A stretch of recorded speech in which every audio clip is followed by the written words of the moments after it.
Aborder la question de la liberté et du libre arbitre à la lumière des études en neurosciences cognitives qui bouleversent un petit peu le sens que l'on peut avoir, que nous sommes effectivement libres ou maîtres de nos actions.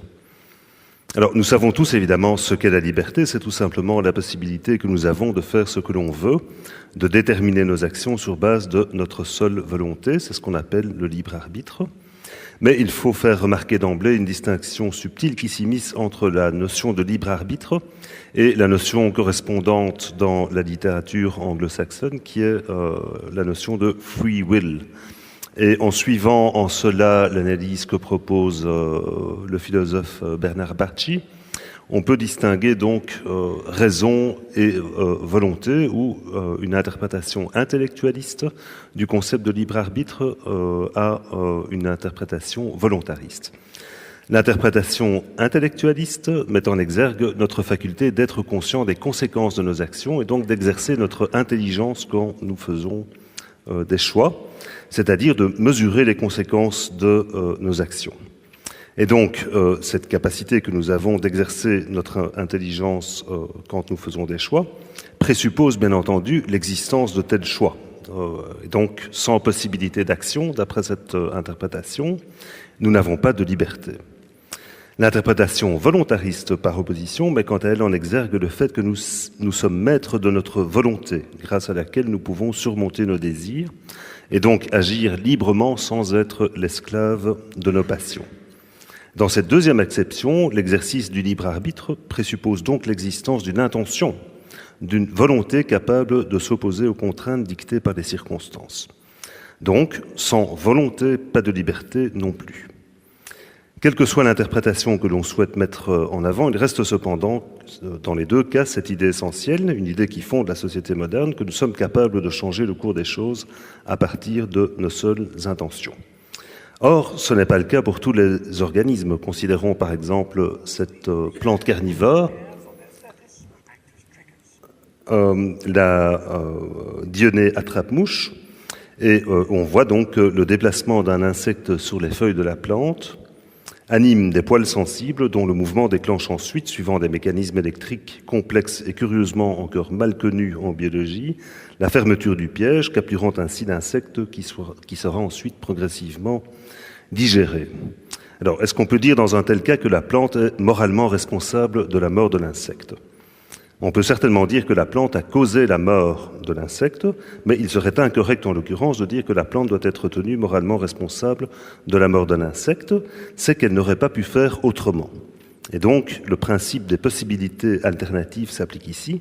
Clairement, l'action mortelle des feuilles de la plante était inévitable à partir du moment où l'insecte a fait ses derniers pas sur les surfaces de ses feuilles.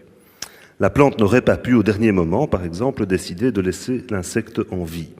Et on dit alors correctement que la plante ne dispose pas du libre arbitre, puisque le décours des événements dont elle est néanmoins la cause n'aurait pas pu être différent de ce qu'il fut.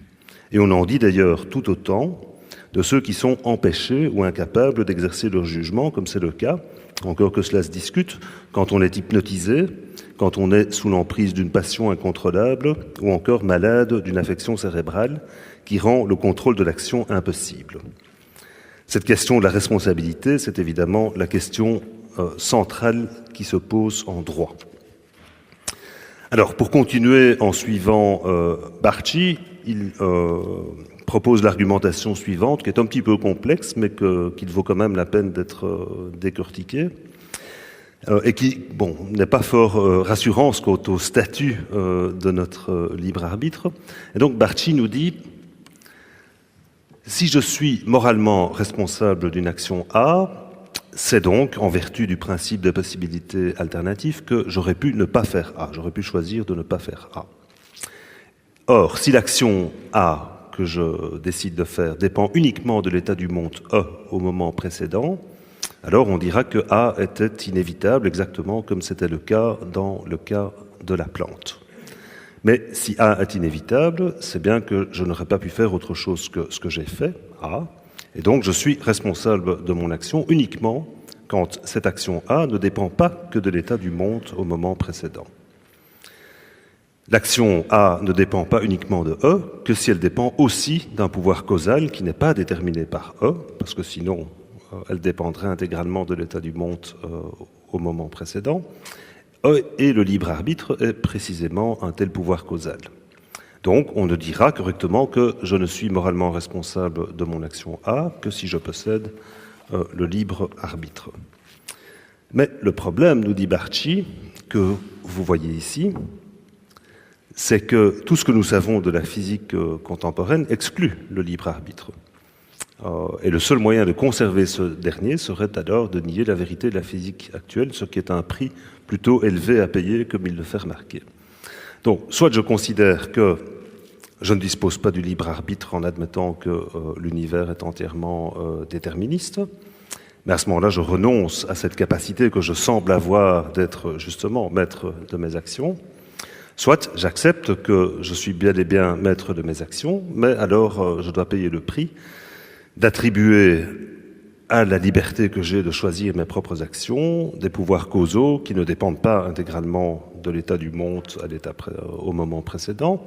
Et donc je semble alors renier une partie de la physique contemporaine, ce qui est quand même une énorme difficulté.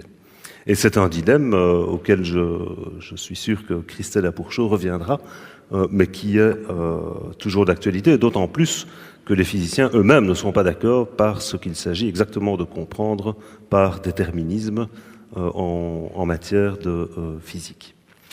Le philosophe américain John Searle dit exactement la même chose quand il dit « Puisque la nature est constituée de particules et de relations qu'elles entretiennent entre elles, et puisque l'on peut rendre compte de tout en termes de particules et de leurs relations, il ne reste plus de place pour le libre arbitre. » Alors on pourrait espérer que la physique quantique, par exemple, et les nouvelles conceptions en physique nous libèrent de cette difficulté, mais ce n'est pas le cas, parce qu'il est tout aussi insatisfaisant de se dire que je ne dispose pas du libre arbitre en vertu du fait que les actions que je fais sont entièrement déterminées physiquement, que de se dire que les choix que je fais dépendent du hasard.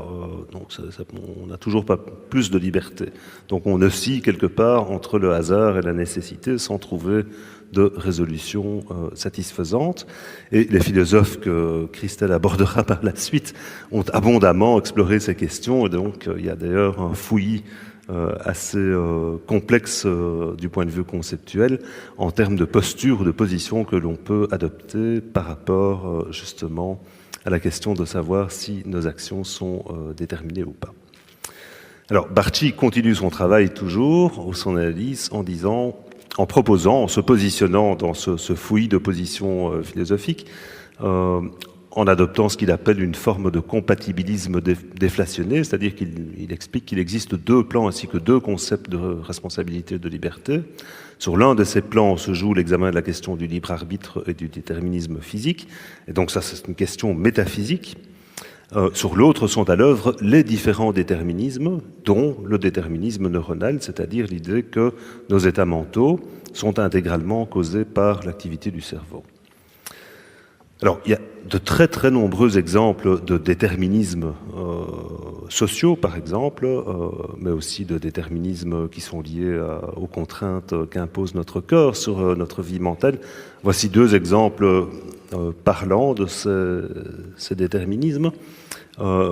Ici, il s'agit d'une expérience du psychologue social Fritz Strack, qui a demandé donc à ses participants d'évaluer le degré avec lequel des bandes dessinées, des caricatures, si vous voulez, étaient drôles ou pas, en indiquant sur une échelle de 0 à 10 combien ils trouvaient cela drôle. Et il a demandé à la moitié de ses participants de tenir un stylo de la manière représentée à la gauche de l'écran, c'est-à-dire entre les dents, et à l'autre moitié de tenir ce même stylo entre la lèvre supérieure et le nez. Et le résultat expérimental principal est que les participants qui tiennent le crayon entre les dents trouvent les mêmes caricatures plus drôles que ceux qui tiennent le crayon entre la lèvre supérieure et le nez, ce qui est quand même un résultat très interpellant, et d'autant plus que les participants ne se rendent pas compte de l'effet qu'exerce la position qu'on leur demande d'adopter sur les jugements qu'ils expriment par rapport à ces caricatures.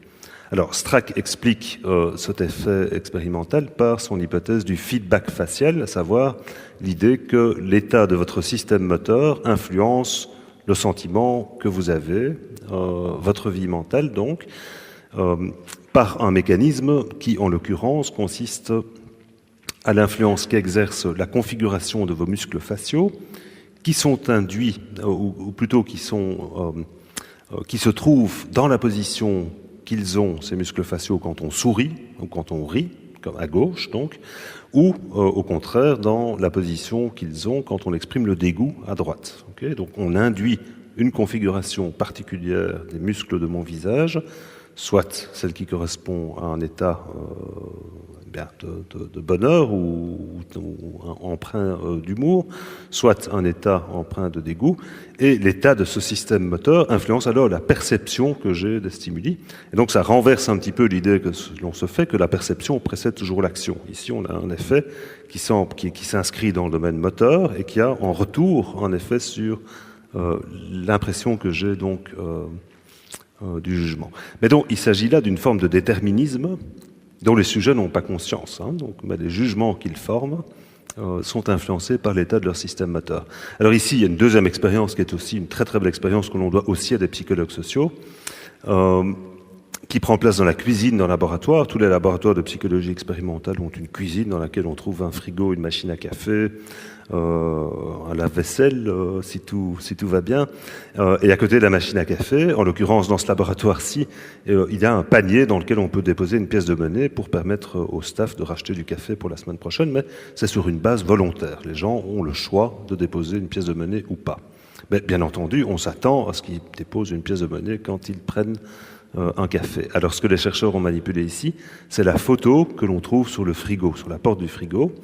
Et comme vous le voyez sur la figure, cette photo pouvait soit représenter une semaine sur deux des fleurs, soit des yeux, les yeux d'une personne.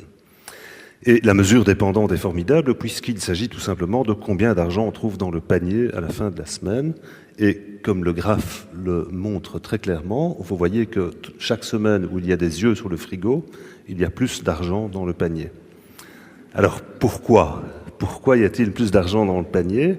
Eh bien, l'interprétation est toute simple. La présence de ces yeux sur le frigo éveille l'idée que notre comportement peut être observé. Or, on sait très bien que nous savons que notre comportement est observé, nous modifions ce comportement de manière à ce qu'il soit plus socialement acceptable. Et l'action correcte, en l'occurrence, est effectivement de donner quelque chose pour obtenir son café. Interrogés par la suite, à la fin de l'expérience, les sujets nient avoir été influencés par le poster présenté sur le frigo, niaient même avoir fait attention à ce poster, et donc il s'agit là aussi d'une forme de déterminisme inconscient, puisqu'on a un effet de ce stimulus sur le comportement des participants d'une manière qui n'est pas reflétée dans l'expérience consciente qu'ils se font de la situation. Donc, pour revenir à Barchi, il y a la question métaphysique extrêmement difficile et que Christelle apportera peut-être du déterminisme physique de l'univers. Sommes-nous tous les acteurs d'une sorte de pièce cosmique qui aurait commencé au Big Bang et simplement en faisant semblant finalement de faire des choix, etc. ou pas.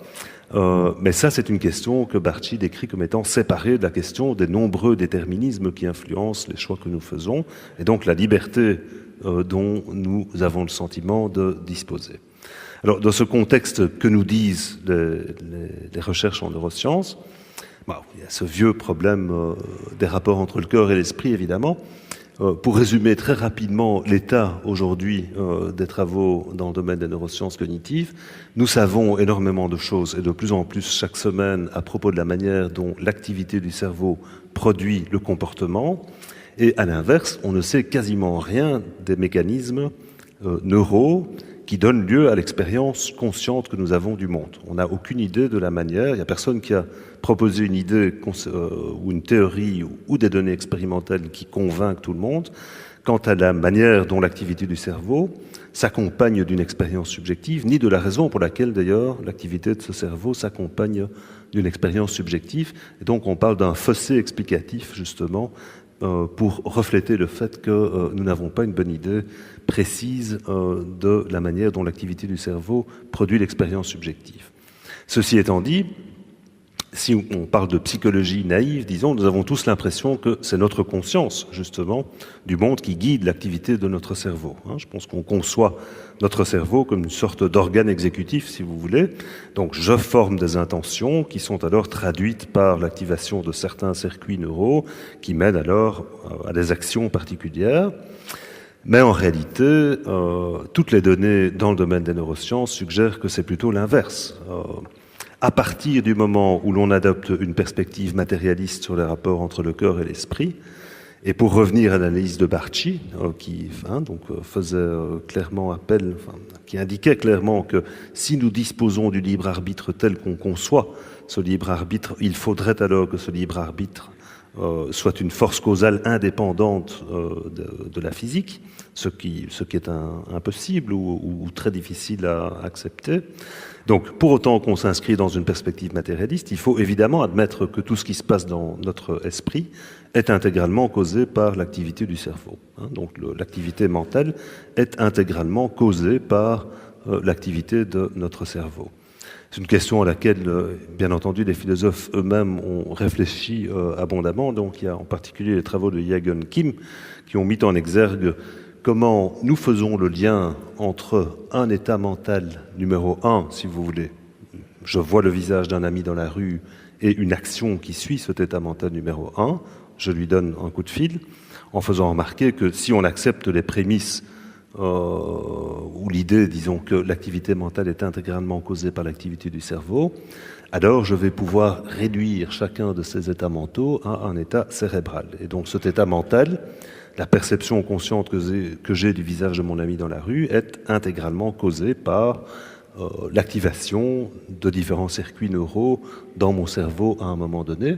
Donc cet état cérébral numéro 1 cause intégralement l'état mental numéro 1.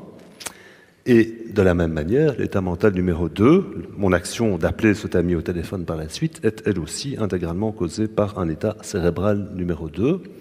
Mais à partir du moment où vous avez effectué cette réduction, vous voyez qu'il n'y a plus nécessairement de lien causal entre l'état mental numéro 1 et l'état mental numéro 2, puisqu'on peut toujours tout ramener à un lien entre deux états cérébraux qui se suivent. Alors certains auteurs discutent, et c'est intéressant d'ailleurs, de l'idée d'une causalité descendante, mais donc il y a beaucoup de débats autour de cette question, mais cette causalité descendante est évidemment, enfin vous voyez que ça forme une boucle, donc elle est évidemment, elle aussi, évidemment le résultat de l'activité du cerveau à un moment donné. Mais l'activité de ce cerveau est étendue dans le temps et dans l'espace, et donc on a un phénomène dynamique là, et ça devient très très compliqué de dégager les forces causales qui sont à l'œuvre.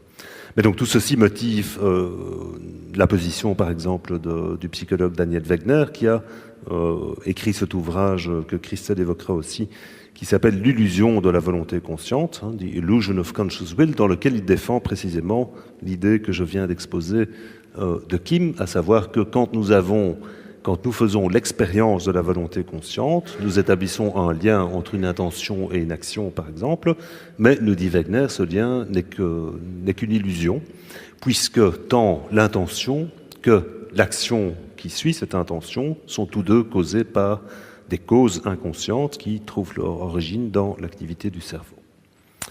Alors, tout ce raisonnement a été soutenu par les expériences de Benjamin Libet, neurophysiologiste américain, qui a, en 1982, mis au point le protocole expérimental suivant, qui explorait précisément, donc, justement, le libre arbitre dans une situation de choix élémentaire. Alors, ce choix élémentaire consistait tout simplement à décider du moment où je lève le doigt. Okay, donc, c'est vraiment une action plus qu'élémentaire, mais c'est quand même une action volontaire. Et donc, les sujets avaient pour consigne de lever le doigt au moment de leur choix dans une période déterminée quand même, disons quelques dizaines de secondes. Et ils avaient en plus l'instruction de pister sur un dispositif qui ressemble au cadran d'une montre, la position d'un repère qui circule de manière continue sur ce cadran, et de rapporter après avoir réalisé l'action, de lever le doigt, le moment où, ou plutôt la position où se trouvait ce repère, au moment où ils avaient le sentiment d'avoir décidé. Okay, donc on vous dit, levez le doigt quand vous voulez. Donc les gens attendent un petit peu et puis forment l'intention de lever le doigt au moment qui va suivre. Et à ce moment-là, ils doivent noter le moment où se forme dans leur esprit l'intention consciente de lever le doigt à ce moment-ci et rapporter ultérieurement la position du pointeur. Le troisième élément de cette situation expérimentale, c'est qu'on enregistre également l'activité électrique du cerveau des participants de manière à pouvoir identifier la survenue de ce qui s'appelle dans cette littérature un potentiel latéralisé de préparation à l'action, qui est un signal électrique survenant sur les régions motrices du cerveau qui signale l'imminence d'une action. Okay, et alors, on peut réaligner toutes ces données, et voici ce que l'IBM met en évidence. L'action a lieu à un moment déterminé, et puis voici le moment où le sujet dit prendre conscience de l'intention d'agir. Voici le moment où prend place l'action. Et vous voyez que le moment où le sujet rapporte prendre conscience de l'intention d'agir vient bien après le début de ce potentiel de préparation à l'action. Donc tout se passe comme si le cerveau initiait des processus neuraux qui vont mener à l'action et que quelque part, a posteriori, en retard, le sujet prenait conscience de cette intention d'agir. Et donc ça bouleverse évidemment la conception naïve que l'on peut avoir par rapport aux relations entre mes états mentaux et les états de mon cerveau, puisque nous avons le sentiment que nous décidons d'agir. Mais qui est ce nous, évidemment?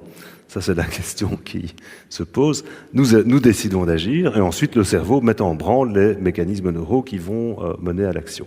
Mais à l'inverse, ce qui se passe, le cerveau met en branle les mécanismes qui vont mener à l'action, et puis en cours de route, et plutôt tard, nous prenons conscience du fait que nous sommes sur le point d'agir. Et donc, cela confère à la conscience que nous avons de l'action une sorte de caractère post-dictif. Hein. C'est comme si, finalement, la conscience était purement épiphénoménale.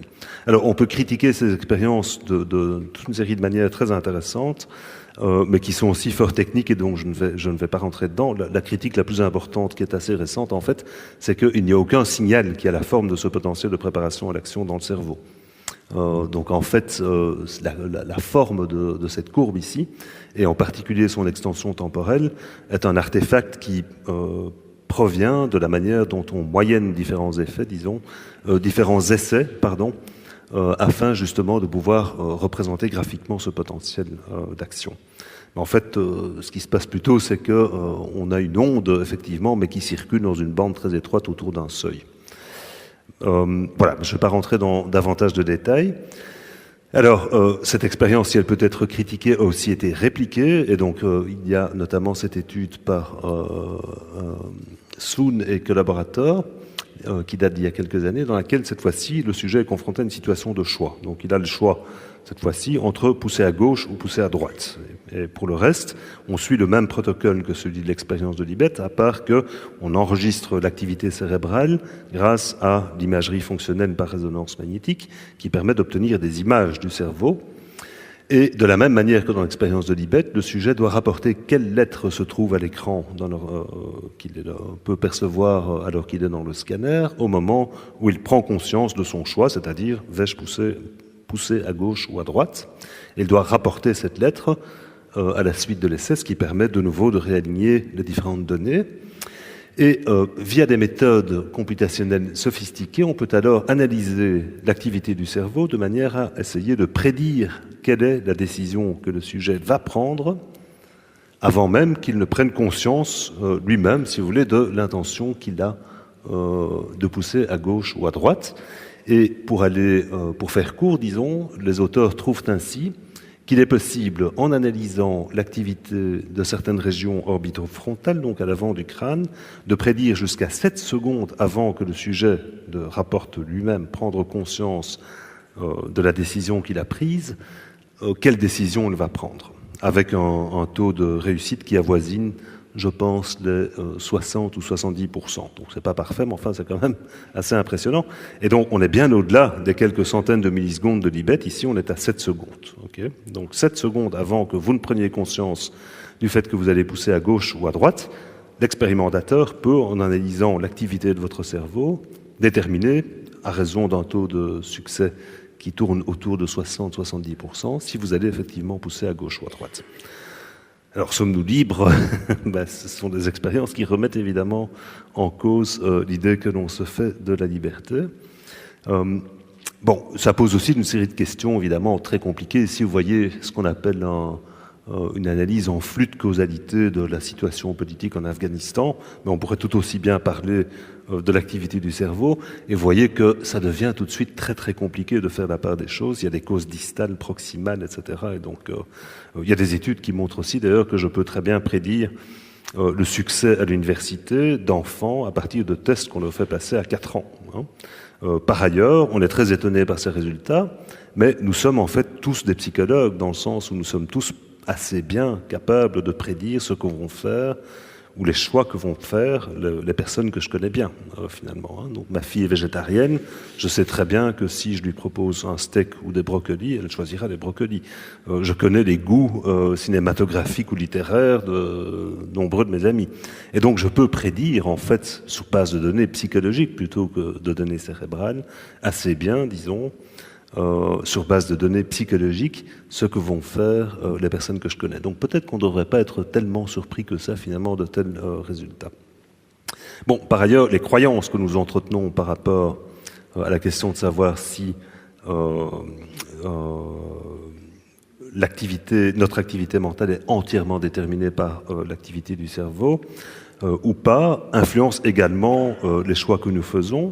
Et donc il y a une étude, par exemple, ici, qui a proposé aux participants de prendre connaissance d'un texte défendant soit une position déterministe dure, donc vous n'êtes pas libre, toutes les décisions que vous prenez sont entièrement déterminées par l'activité de votre cerveau, soit de prendre connaissance de textes qui défendent la position par contraste ou par opposition, disons que nous sommes maîtres de nos actions, que c'est notre volonté qui compte, que ce sont nos intentions qui comptent.